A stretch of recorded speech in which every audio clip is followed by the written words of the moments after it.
Hello, everyone, and welcome to this session of Outbound for Dummies. I'm very excited for this session. This time, we've got Richard Smith, who's the VP of Sales, EMEA at Allego, joining us, and he's going to talk to us about something very, very important today, is how to master the art of the perfect cold call. It's not just the art of the perfect cold call, but the perfect cold call for today's prospects. Hey, Richard, welcome to Outbound for Dummies. Thanks for having me, Sandeep. I'm looking forward to diving into this topic. Awesome. All right, let's just get started straight away. We use it. I mean, cold calling, of course, is still one of the most effective channels to book your meetings, to close those deals, to actually begin those really interesting initial conversations as well. But has the world of cold calling changed? Have we gone? I mean, what was traditional cold calling like, and what are some of the modern techniques today? How do we differentiate the two? What has really changed to begin things with? Yeah, it's an interesting question. If I peel it back, I'm not sure things have dramatically changed too much. I think there was maybe a lot of thought out there that, you know, in today's day and age, cold calling would be kind of dying off with loads of people working from home, more digital channels, the rise of AI, and all this kind of good stuff. I just take a step back and I look at the data from my own team, and maybe it's specific to the market that we serve, but around 3/4 of all of the meetings that we generate come from cold calls, and that's not necessarily people following up on warm inbound leads. It's literally calling people up who don't have a clue who we are.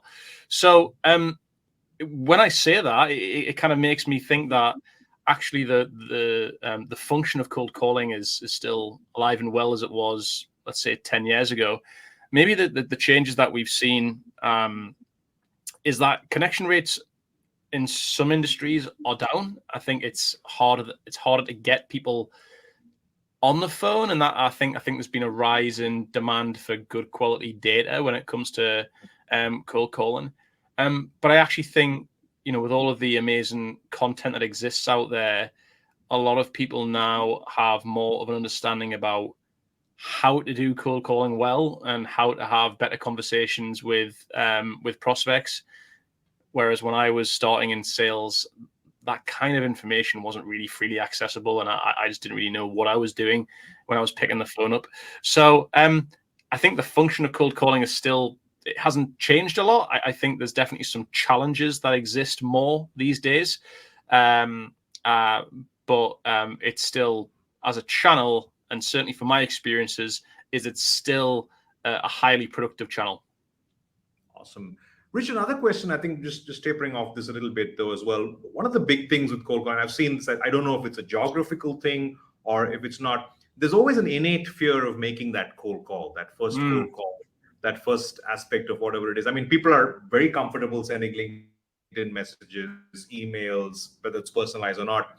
But there's always an innate fear. Why is the fear real? And I mean, especially with reps starting off with their careers, whether it's an SDR or in sales, is the fear real? And two, if it is real, how does one really overcome that and sort of go through a stage? Okay, can I now make calls more comfortably?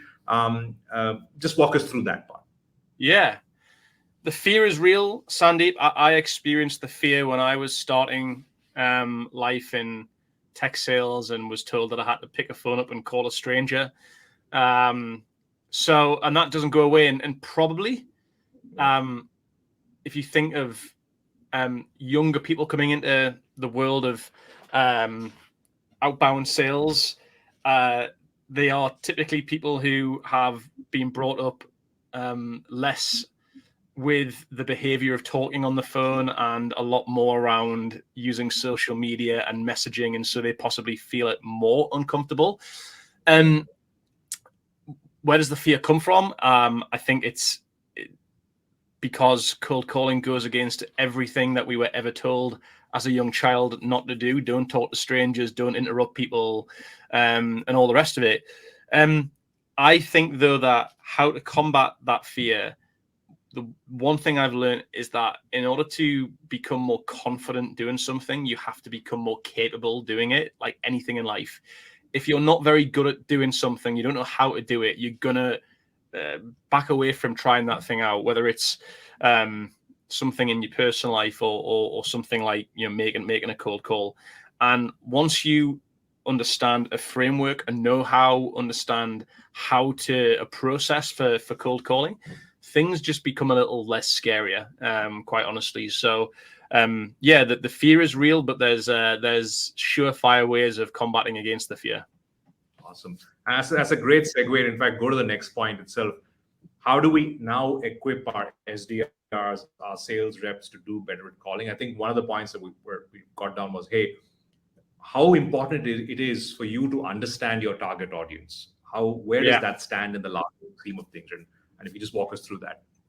I think that's became more and more important, Sandeep. You know, I think maybe a few years ago I would have answered that question with, hey, we need to provide them with, you know, better data and more automation and things like that, which is definitely still important. I don't want to diminish that, but I think being able to understand your audience, but understand what your audience is facing today, not 3 months ago, not a year ago, what they're facing today is super critical. Because when I listen to my team's calls, often what I'm retrospectively doing with them is we're sitting down and saying, okay, the messaging that we're trying with this VP of sales right now is not necessarily the thing that's going to get their attention right now, because they're facing very different challenges now to what they were facing 6 to 12 months ago. And it can be very slight tweaks in your messaging, or it can be wholesale changes. And that comes from constantly understanding what are the current top of mind industry challenges that are facing your ideal persona. And if you aren't spending time understanding those challenges, and you're not therefore spending time adjusting your messaging, adjusting your scripts, adjusting your pains problems that you're leading with, you're going to face more rejection, because prospects are going to just feel like what you're saying to them is irrelevant. It's not the thing that's top of mind for them.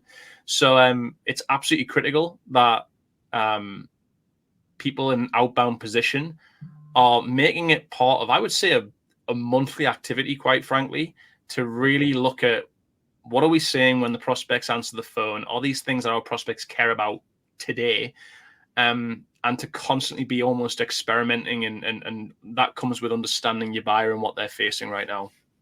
Brilliant. I think just to highlight for everyone the point, what are the challenges your prospect is facing today? I think today in capital letters, because that's so much more relevant, right? Like today in the world of recession, in the world of what is happening, what's important to them now? Because I mean, and I know this, a lot of companies, a lot of us make these mistakes of looking at an old, let's say, ideal customer profile document that was created 2 years ago when the company started, and nobody's bothered to update it ever since. We're talking about the same to the customer today, and they're like, what do you like? I don't understand. Why should I even bother about what you're saying, right? So I feel like very, very valid point today. I think that's really important part. And sort of to move to that further piece right now, coming down like, okay, now I understand my buyer. I've understood a few things. How do I use that information in my call? First of all, how important is a calling script? I know a lot of reps who will have a calling script, but like, hey, I don't need a calling script. They're like, I'll just pick up the phone and just dial because I'm really good at calling. How important is the script? How do you use a lot of the information that's coming in from hey, I know my buyer today. How am I going to use that information? What are maybe at least the key elements that need, if not a structure, but at least the key elements that need to be in a script? So first of all, I think scripts are a magical tool for not just inexperienced cold callers to make, but people who've been doing the role for a period of time, but they're having to change messaging, you know, and I think scripts are a great way to get comfortable.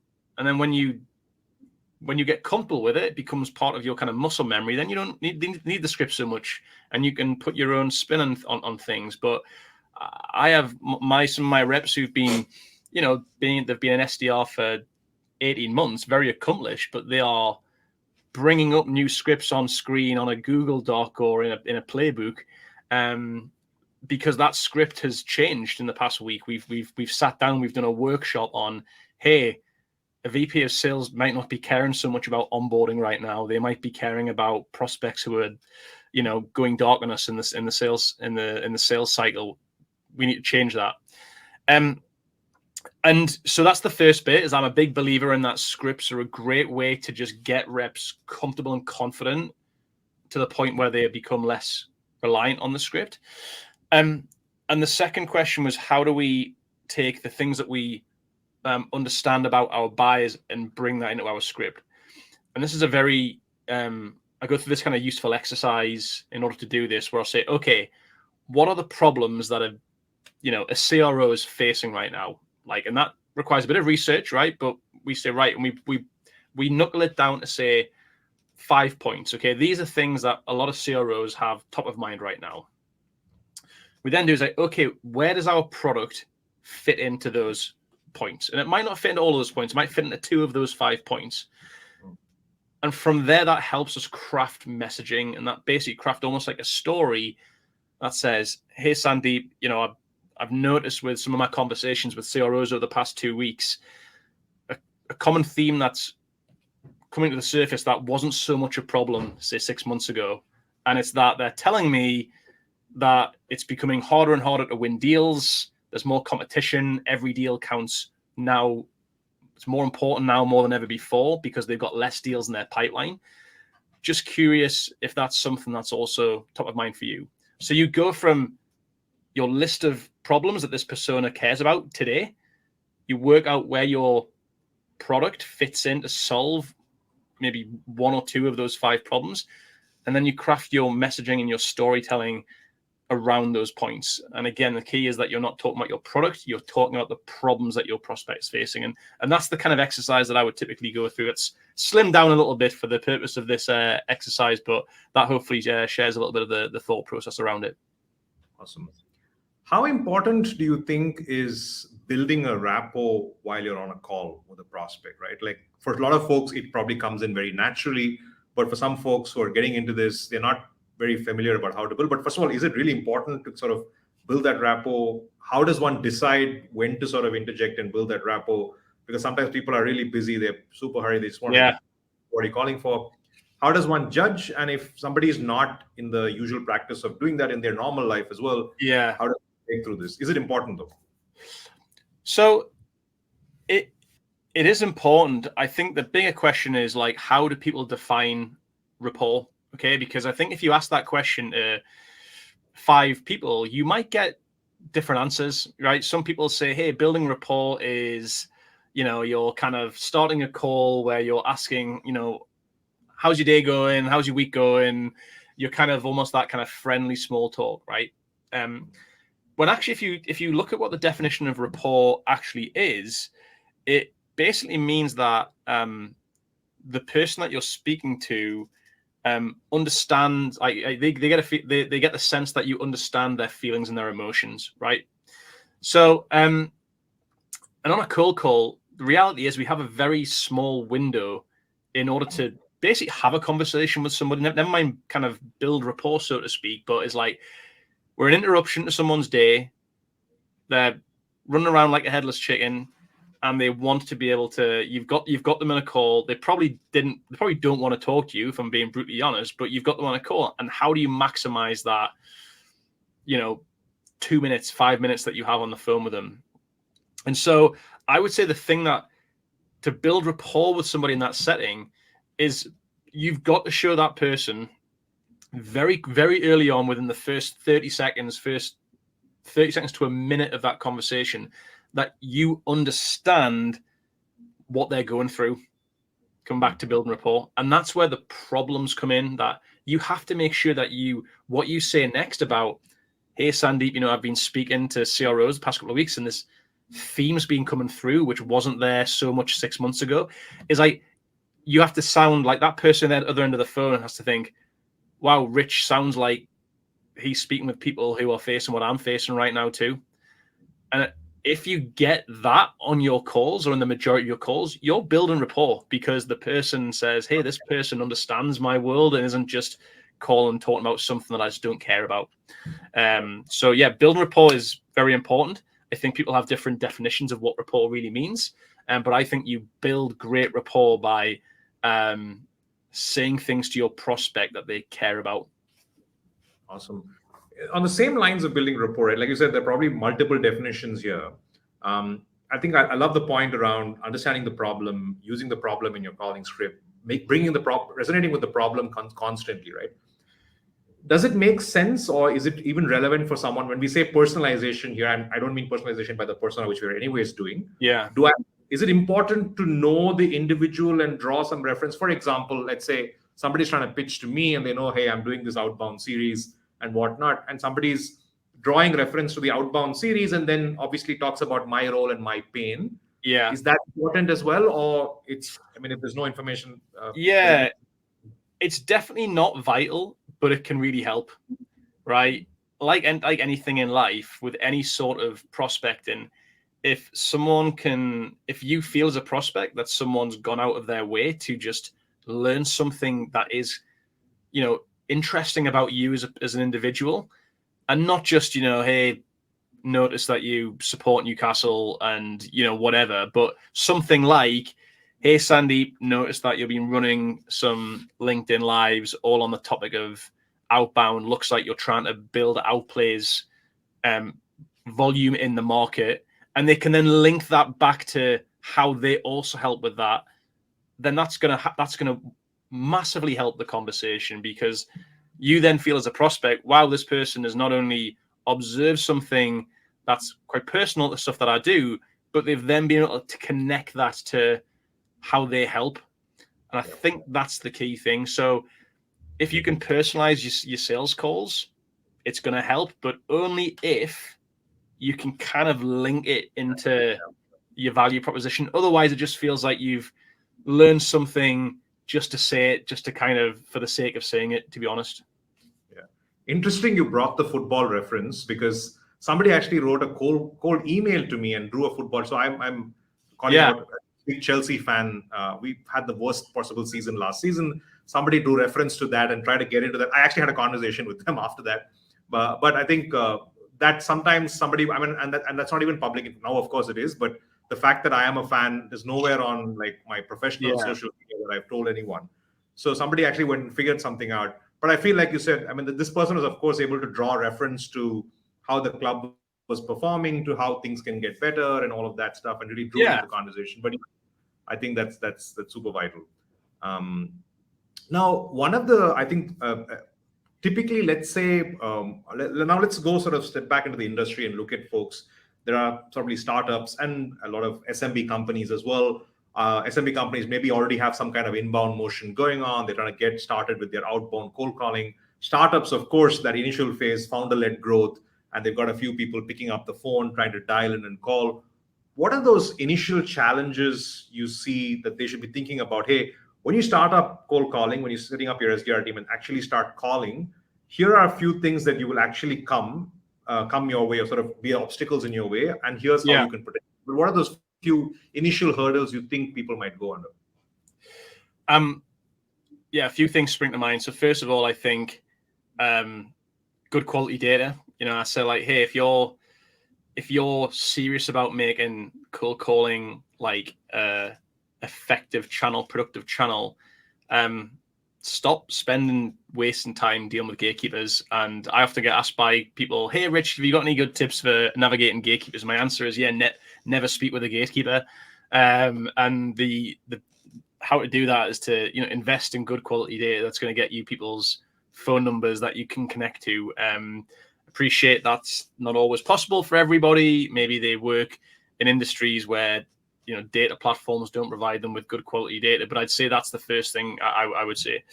The second thing is to have make sure that cold calling is for your reps is productive, and that is where I think using great tools like sales engagement platforms like Outplay can come into practice, because if you don't have like a methodical way of enabling your sellers to make calls, they're going to spend too much time basically dithering between tasks. They call someone and they don't know who they should call next, and they can't remember who's on their follow-up list, and they just waste valuable time. I remember the days before sales engagement platforms existed. I used to come into work and I used to literally write on an A4 piece of paper the 50 names and literally the telephone numbers that I was going to call, and I would literally tick off those names as I called down the list. And it helped me be productive because it made me think, hey, I'm not going to stop until I've called this full list of people. And I think without having, there's obviously good tools to automate that now, but without having those, you're going to just lose a lot of productivity with your reps who are making calls. And the third thing is invest time and effort understanding a process, methodology to making good cold calls. Otherwise, you're just going to be failing far too many times before your reps get good at it.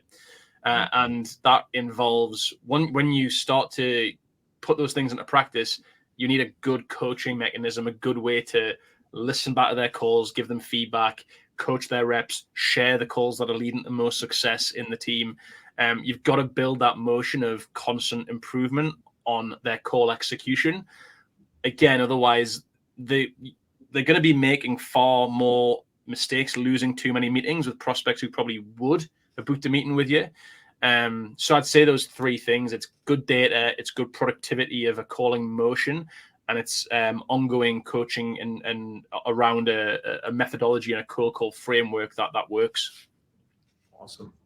In fact, the next question is, I think you covered a bit of it as well in terms of how does one leverage technology for better calls. You spoke about high quality data, especially good phone number data. You spoke about sales engagement platforms. Is there anything else in terms of technology that will really help callers today, sort of equip them to succeed? Yeah, I'll kind of shout out, my own Allego. We provide technology that is all around, like as I touched upon this, being able to coach reps on their sales calls by getting intelligence into, what's actually going on in those conversations. But I also think like technology, like having access to, to LinkedIn and being able to do that, as you say, if you can find some kind of personalization about your prospect before you call them and weave that into your calls, that's gonna increase your chance of success. But I think the other thing I'd say is that you don't need too much to make it work. I think a lot of people might sit there and think, hey, we should be doing more of this, but there seems to be a lot of stuff that we need to get going to make cold calling successful. I know loads of people who literally their tech stack is their mobile phone and a list of prospects, and they make calls and they make it work for them. So part of it is just doing it as well. Yeah. One of the most common things that will happen is, of course, with cold calls, you get objections. I mean, one of the benefits also in some sense is that you get objections right off. Like you pick up some of the phone, somebody will give you an objection back. Whilst there are different possible responses to different kinds of objections coming your way, we'll not go too much in that. This call will go on for like a couple of hours. But are there sort of things one should keep in mind once an objection comes? Is there a framework or is there some kind of thing that folks need to work on to navigate through potential objections that one might get? Yeah, I think the first way I'd answer that is trying to understand actually, is what you're hearing an objection or is it actually the truth? And sometimes what we believe to be an objection is actually the prospect just telling us the truth. And so there's nothing to try and overcome. We hear this phrase, overcoming objections. Sometimes there is nothing to overcome.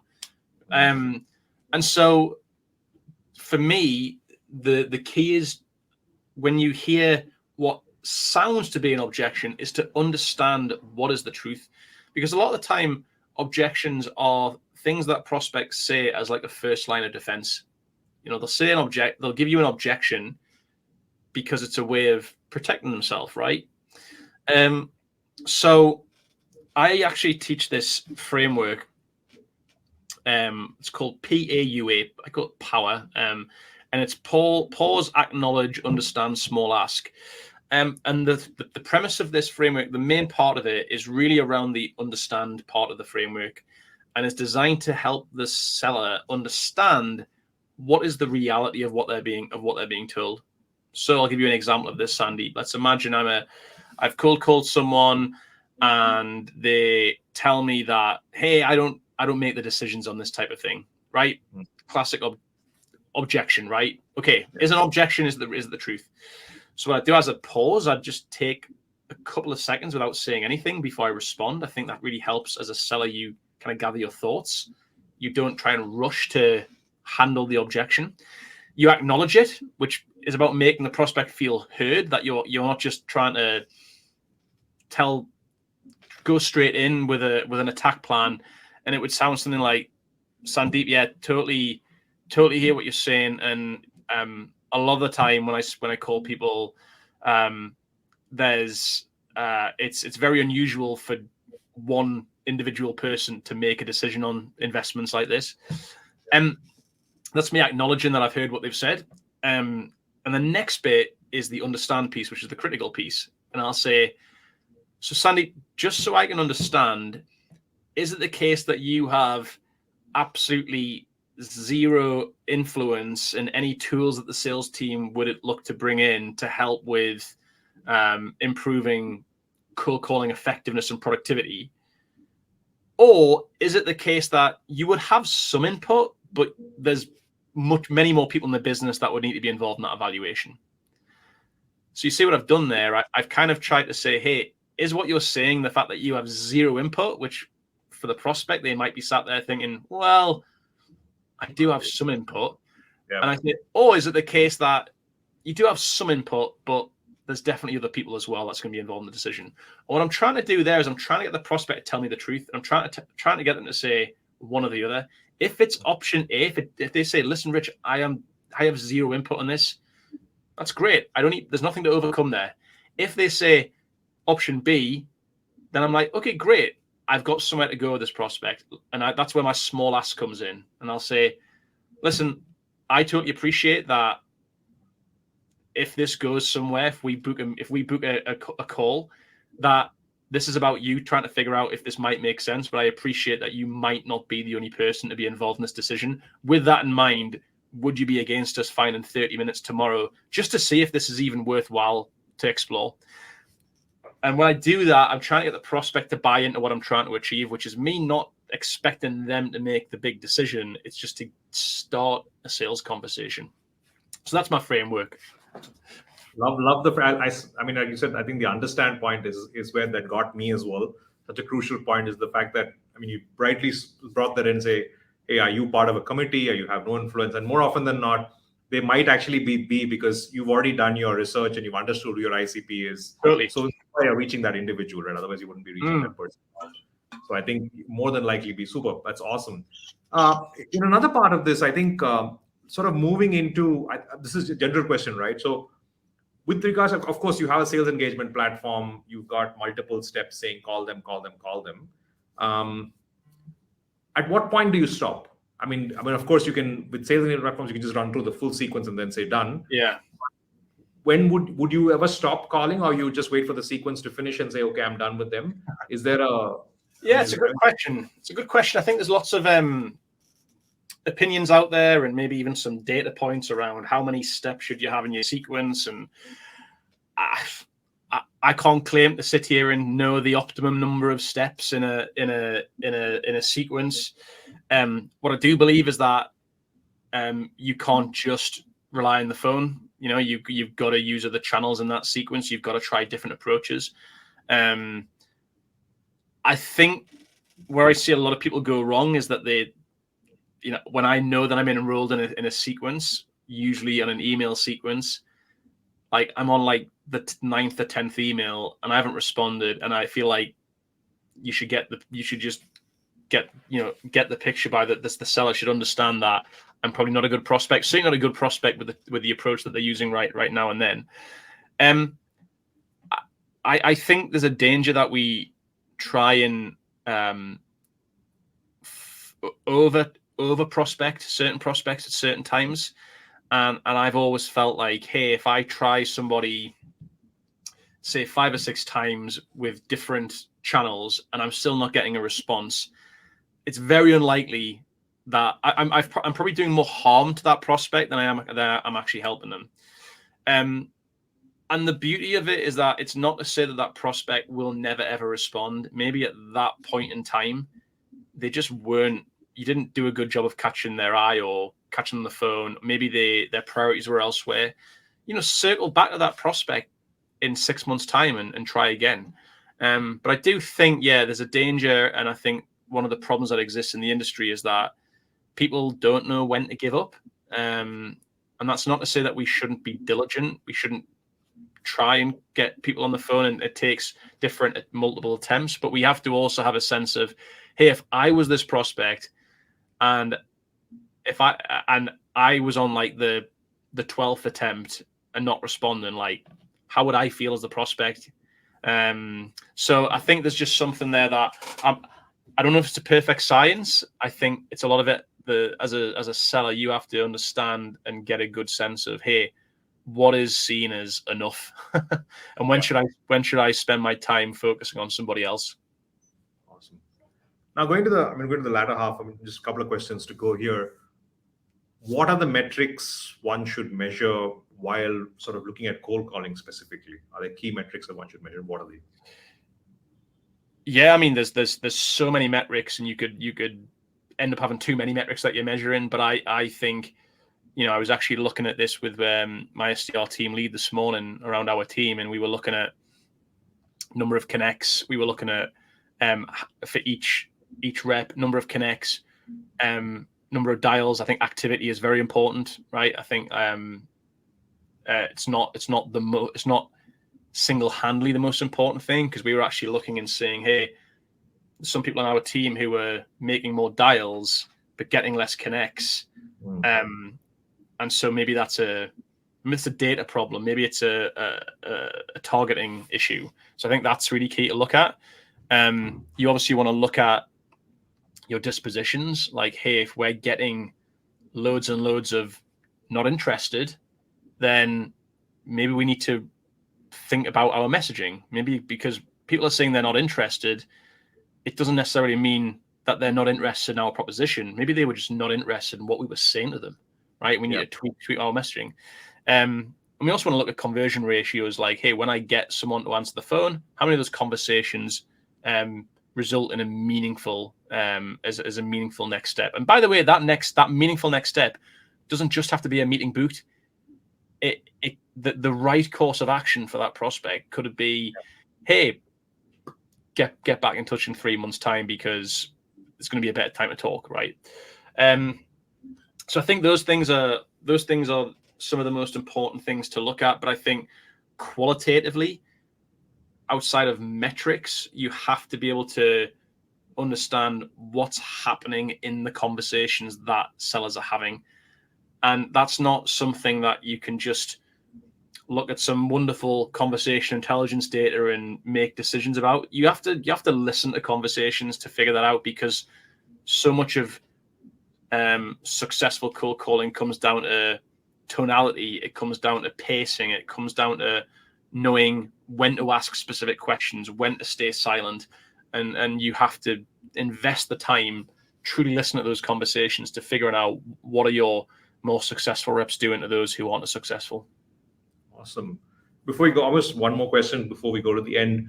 In terms of for somebody who's setting up an SDR team, for an SDR manager and leader, or could even be founder of specific companies themselves, what kind of cadence should they follow with regards to their teams? And within those cadences, what is really expected of them? Like you just mentioned today, let's say you had a catch up with your SDR lead and you try to understand connects, you try to understand dials. How often should cadences happen? And typically what happens during those cadences? How should one set up those cadences with the team, with the lead, with whoever? Yeah, so when you ask that question, Sandy, you mean about how often they're reviewing performance with their reps, right? Yes. Yeah, well, there's as far as how I think about the time that you spend with reps, it really should be split across different activities in the working week. I think, first of all, you have one-to-ones, and I think there should be a weekly one-to-one where you're constantly looking at those metrics and making sure that we're tracking where the direction we want to be going into and reviewing performance against the previous week. I think having regular team huddles as well, which could be as much as a 30-minute call every morning with the team to share out loud what are we striving for today, what do we want to achieve, what are some of the what are some of the themes that we came up against on calls yesterday that we want to share out loud with the rest of the team and build motivation for the day ahead. And I'm also a big believer of having like a weekly team coaching session, which is, hey, as a team, we're going to pull some calls, we're going to look at some email responses, and we're going to review those as a team collective. So I think like those activities of one-on-one huddles, but team coaching sessions, I can see a lot of impact on that. And so yeah, it's really important that as a leader, you are very close to your team, that you're giving them the coaching, the support, you're sharing those best practices, sharing the wins, sharing the ideas. You got to do it because, being an SDR or doing an outbound role is hard, right? It's quite monotonous. Might feel like it's very the same thing every single day. You get a lot of rejection. If you're not spending time coaching your reps, helping them feel more successful, celebrating the wins as a team on a regular basis, then that role becomes even harder for the individual. So it's absolutely critical that, this isn't just hey, we'll do this once a month. That's just not enough. Awesome. I think that's a great point and a great note to probably end this right now. I think quick summary here is to, first of all, I think we'll start from the top, really getting down to understanding your audience. Of course, starts with good data. Make sure you've got good data, good phone numbers, really understanding your audience, building your call scripts and your messaging across that. Of course, I love the whole pause method of trying to handle objections. But I think everything boils down into enabling your team to succeed, whether it's providing them with the right kind of technology, data, messaging, spending time helping them get better. I think eventually it's that, right? And like you said, this is not a 1 month or once in a month catch up kind of thing. This is something, especially if you are a startup, if you're an SMB company, all the more reason to be spending more time getting this right at that first. And it will take some time, but I think if you put in the time, I think there's only merits to be seen as you go ahead. 100%. Yeah. Loved it. Really enjoyed the conversation.